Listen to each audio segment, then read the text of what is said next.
Hi friends, आज आपण मस्त गावरान असे थालीपीठ बनवलेले ज्वारीच्या पिठाचे चमचमीत मस्त। ते ज्वारीमध्ये फायबरयुक्त असल्यामुळे पचायला हलकी असते। ज्वारीमध्ये कॅल्शियम मॅग्नेशियमचे प्रमाण अधिक असते, म्हणून रोगप्रतिकारक शक्ती वाढते। कॉपर आयर्न असल्यामुळे रक्ताभिसरण सुरळीत होते। तर आपण आहे ना मस्त असे ज्वारीचे 2 वाट्या पीठ घेतलं, कांदे घेतले, कोथिंबीर घेतली, पालक घेतला, छान तीळ सुद्धा घेतली आणि हिरवी मिरची घेतली, धणे घेतले, आलं घेतलं, लसूण घेतलं, जिरे घेतले। छान मिक्सरला आपण आहे ना वाटून घेणार आहोत। तुम्ही खलबत्त्यात सुद्धा कुटून घेऊ शकतात। तर बघू शकता अशा पद्धतीने मिक्सरला वाटून घेतलं। तर मी 2 वाटी ज्वारीचं पीठ घेतलं, त्या पिठामध्ये ना टाकून घेते अशा पद्धतीने। आता मी हिंग टाकून घेतला, अगदी पौष्टिक असे तयार होणार आहेत। 1 चमचा चवीनुसार मीठ टाकून घेतलं, हळद टाकून घेतला, अगदी बारीक चिरून कांदा टाकला, अर्धी वाटी चिरून घेतलेली कोथिंबीर घेतलेली होती स्वच्छ धुवून, पालक पण आधी स्वच्छ धुवून घेतल्यानंतर कापून बारीक चिरून घेतलेला आहे।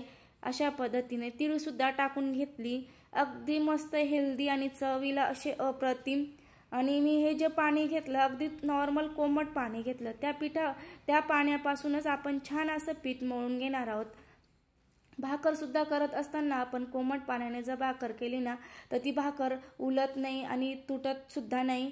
तर मी कोमट पाण्याने छान असं मस्त पीठ मळून घेणार आहे, एकजीव करून घेणार आहे पीठ व्यवस्थित अशा पद्धतीने बघू शकतात।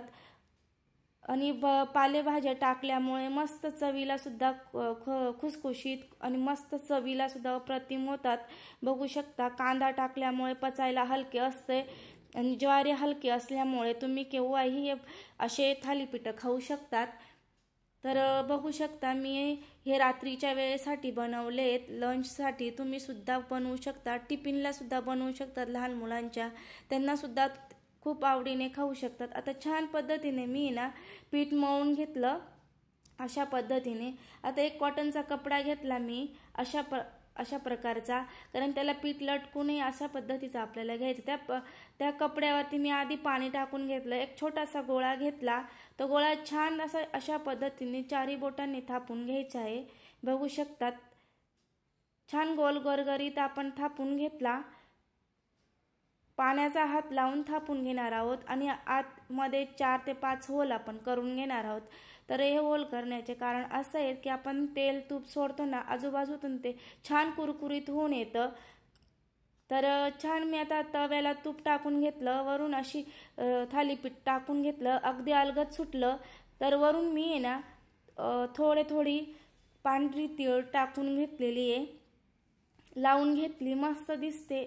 आणि त्या होलामध्ये मी थोडं 2 थेंब असं तूप सोडून घेणार आहे।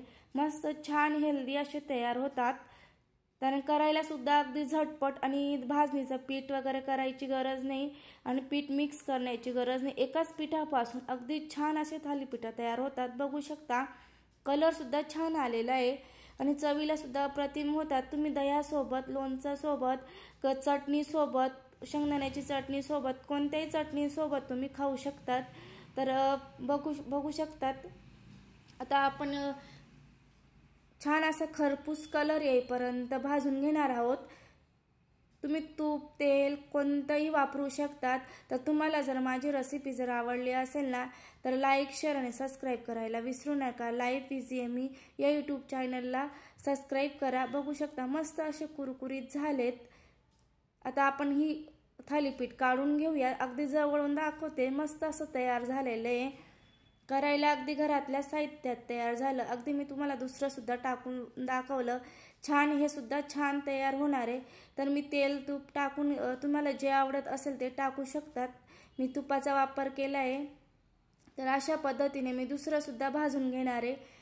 अगदी झटपट होतात, वेळ न वाया जाता आणि रात्रीच्या वेळी हे हलकं फुलकं तुम्ही थालीपीठ करून खाऊ शकतात, कारण पालक सुद्धा हलका असतो।